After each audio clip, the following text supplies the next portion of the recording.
A magus, or magi for plural, was a Zoroastrian astrologer priest from ancient Persia or modern Iran, from which we get the term magic and magician.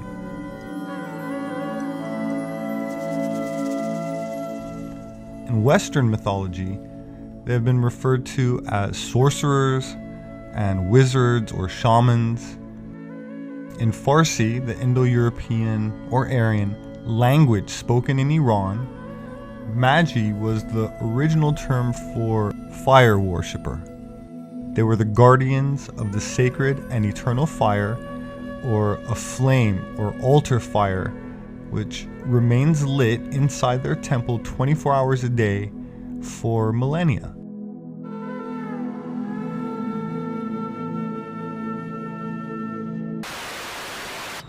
This Zoroastrian fire temple in Yazd is a place of worship and increasingly a popular tourist destination.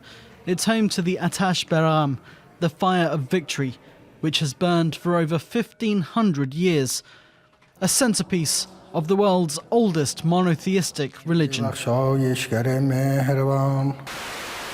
ancient Chaldeans regarded fire and the sun itself as symbolic for spiritual light. These enigmatic people lived in Mesopotamia around 800 BC and ruled Babylon from 625 to 539 BC. They were always renowned as ancient astronomers and highly respected astrologers. So for now, let us briefly examine some of their celestial mysteries, which may still have a covert, hidden, or forgotten influence over us today.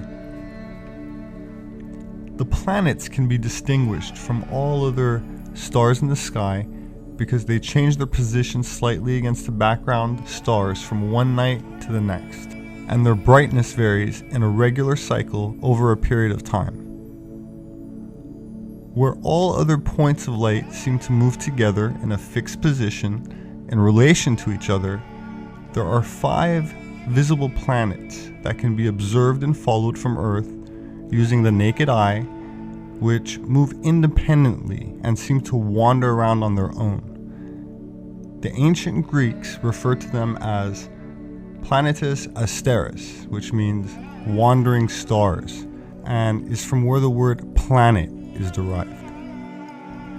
So in addition to the 5 celestial wanderers or planets, we have the sun and the moon, which obviously also move independently and seemingly do their own thing in respect to the other fixed stars, which gives us a grand total of 7. Thus, these 7 came to be known as the 7 old gods of the Babylonians: Shamash the sun, Sin the moon, Nebo was Mercury, Ishtar was Venus, Nergal was Mars, Marduk was Jupiter, and E was Saturn.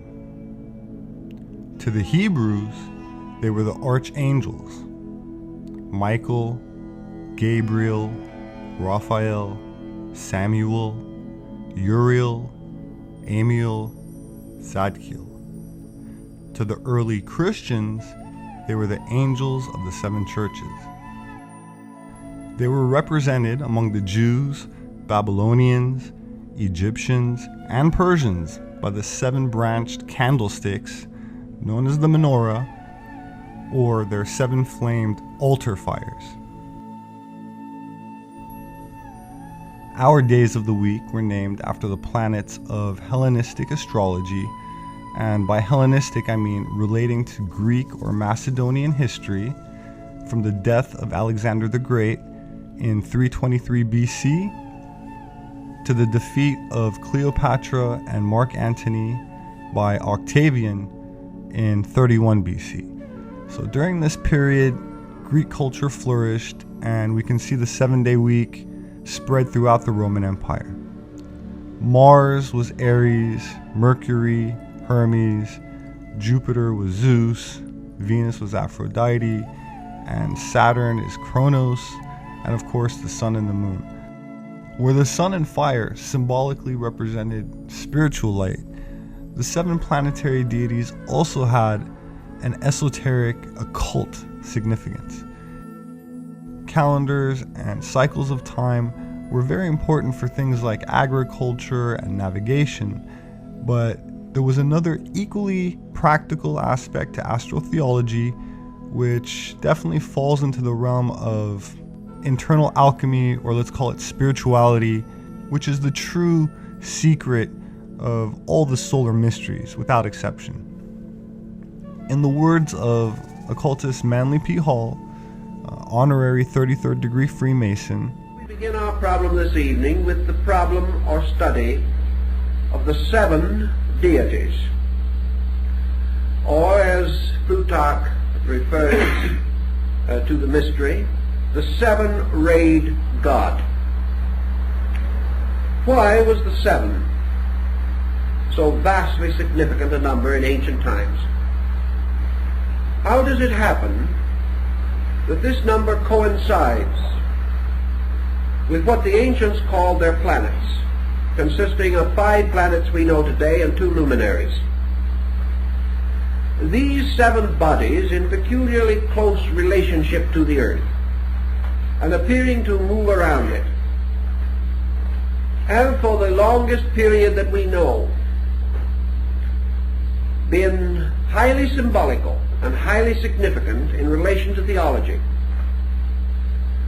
These 7 wanderers, these 7 planets, by the Egyptians, by the Persians, the Hindus, the Chinese, the Greeks, and many other peoples, particularly perhaps even the Babylonians, these 7 planets were always identified with 7 deities. These 7 deities, in all these different groups, divided and organized themselves in practically the same patterns.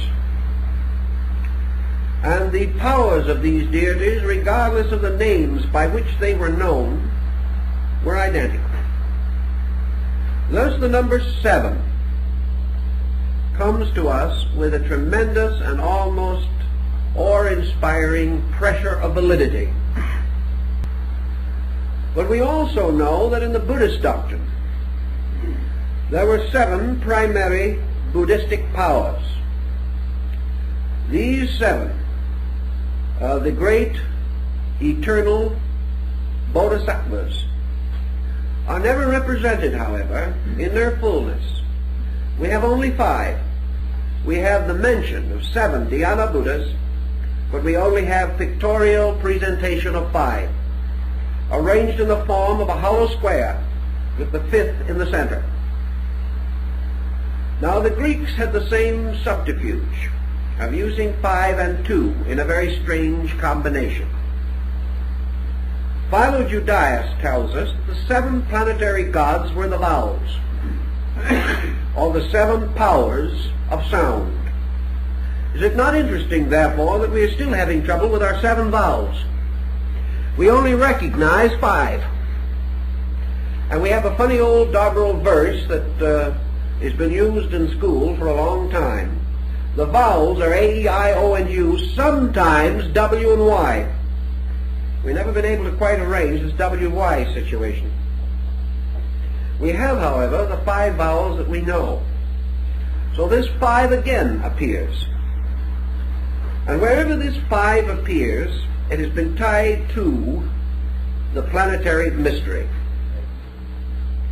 From the earliest studies of numerology, back in the classical period when folks really took it seriously, and which at the time when it was applied directly to certain classic alphabets. And this is important because in ancient times men paginated and numeralized by means of letters, which we no longer do. Therefore pages were lettered instead of numbered, and every letter had its numerical equivalent, unvarying. We do not have this in English. But according to Pythagoras, the number 7 was the number of law. It was the number of the universe. It was the number of the gods and of the immutable principles which lie at the root of existence. Irenaeus tells us that one of the old Gnostic symbols of Christ showed the head of the Savior surrounded by a halo of 7 rays. These rays, assumedly, representing the 7 powers, the Messianic dispensation. We learn in the book of Revelation of 7 churches which are in Asia. And these, of course, carry very closely to the 7 chakras of the Tantric Vedantic system in India. And the moment we go into the problem of the 7 chakras, we come again into the 5-7 difficulty. Because our systems in Asia break up, and some systems insisting that there are only 5 of these centers, and the other systems representing 5 developed out of 7 and 2 in potential. So we come back to this strange number again. And this number constantly fights the struggle between the 5 planets and the 7 members of the solar system anciently known and recognized. In the ancient Kabbalah, the creating fiat or word was spoken in the form of the 7 vowels, 2 of which again were mystery vowels or secret letters, which could not be known, and for the deficiency of which the great name could not be restored, captured, or preserved. In the Jewish early works in Genesis, we find in the opening chapters the Elohim. And the Elohim are the 7 creating powers of the great deity who is said to have fashioned the world in the opening chapters of Genesis. These are the spirits of God that moved upon the face of the deep. Their number is identical with that of the Armonian artificers of Egypt. They were the powers or creating attributes released by the speaking of the word of creation. And this word was always a word composed of vowels. So we go back to the mystery of the 5-7 vowels. All these things point to some kind of a doctrine, which frankly and obviously is very difficult to trace after so long a time, but it meant something and had a very clear and definite bearing upon the entire structure of the universal organization as it was known to the ancients. Pythagoras, in defining this mystery of the 7, goes on to relate it to the 7 powers of universal generation. And in explaining this, he tells us, and Plato later corroborates him, that the soul was a numerical mystery patterned in the geometry of 7. That the soul of man actually consisted of 7 parts and an 8th sphere. Now this 8th sphere also arises in the ancient religious doctrine. The 8th sphere appears in the Gnosis and in the recent discovery of Gnostic books in Egypt, probably the most important religious find in the modern world, far more important than the Dead Sea Scrolls. Well, these books, incidentally, were found earlier, slightly earlier than the Dead Sea Scrolls, but are not as well known. In this Gnostic collection, we have a very great deal of information bearing upon the esoteric use of numbers and of the various deities and principles that are represented by them. Now, if you go back to Revelation for a moment, you will come to the 7 lamps and the great figure that moves among them. And we know that in the tabernacle and temple rites of the old Jews, the 7-branched candlestick is the symbol of the 7 planets. An occult explanation can be found for the 12 months of the year, which at one point were 10 months, and they were extended to 12. This is why October is the 10th month of the year in the modern-day Gregorian calendar.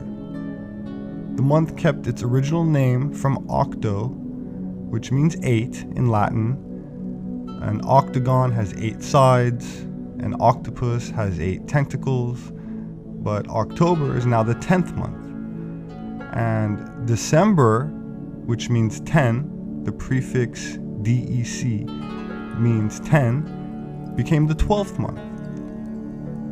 The number 12 has had a significant occult meaning in various cultures throughout the world, and one reason is the lunar cycle, the cycle of the moon, which is often symbolically linked to the 12-month menstrual cycle, almost universally tied into the lunar symbology since the Pleistocene or Ice Age.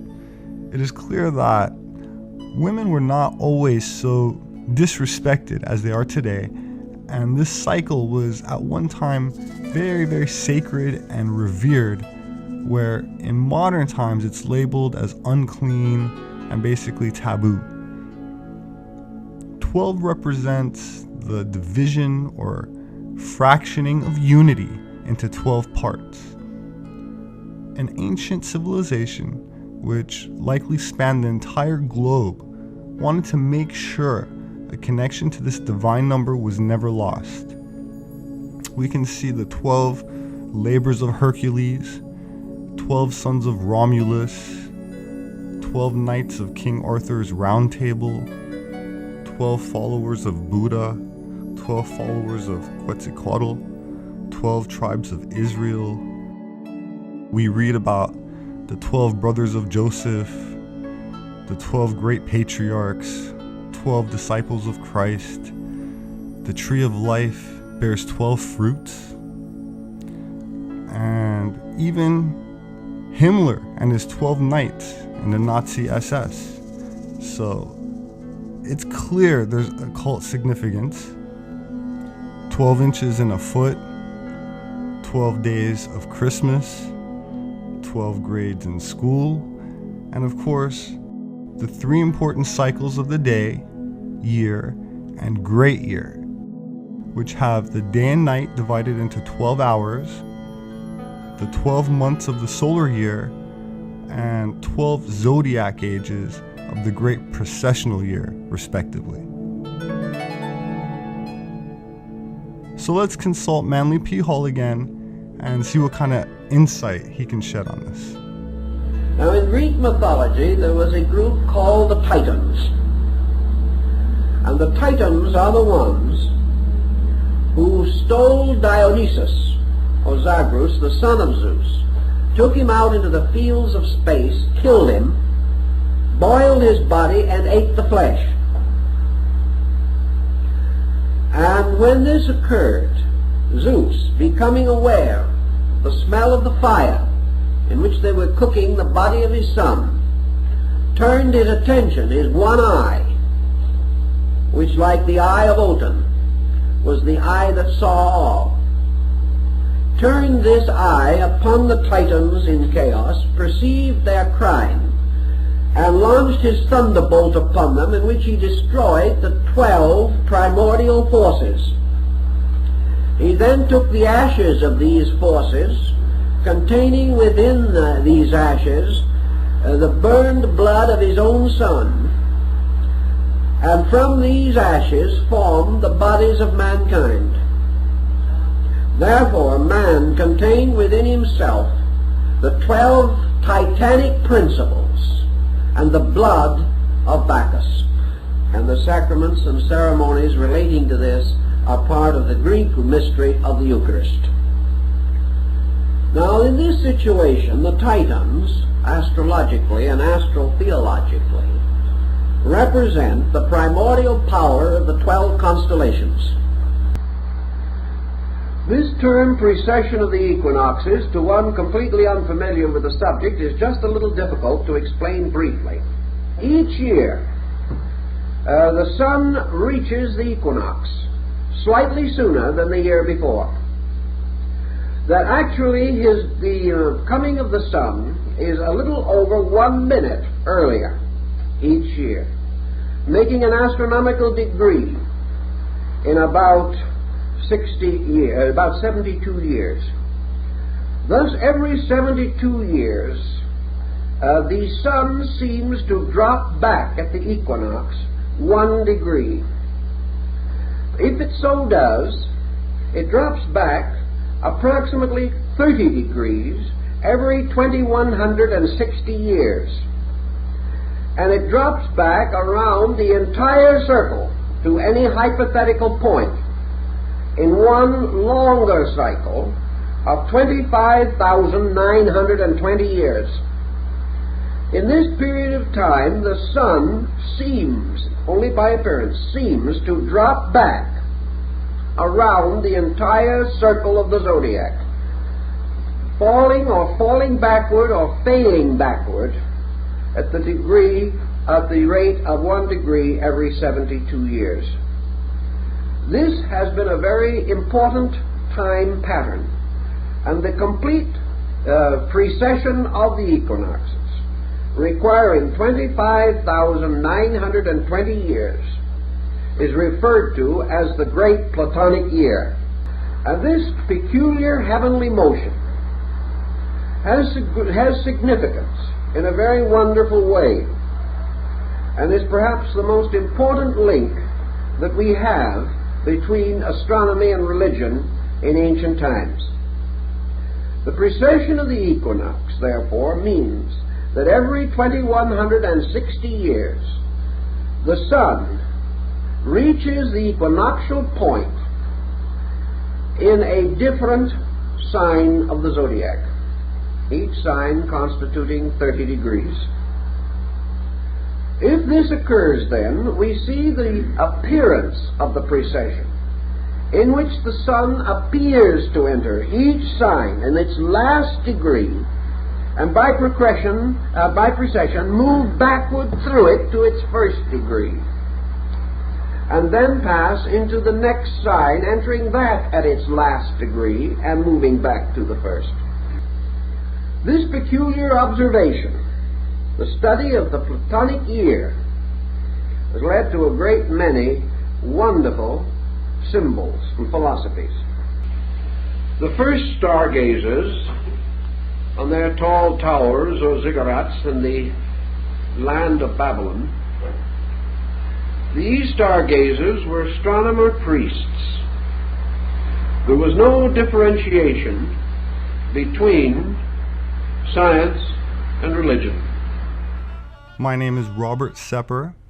I'm an author and anthropologist, and would like to invite you to join me in awakening from a long amnesia. Species with Amnesia, Our Forgotten History. Gods with Amnesia, Subterranean Worlds of Inner Earth. The Occult Secrets of Vril. And 1666, Redemption Through Sin. I would like to thank my subscribers who share my posts, as I rely on word of mouth, and I appreciate all of the positive feedback, reviews on my books, and I thank you very much for listening.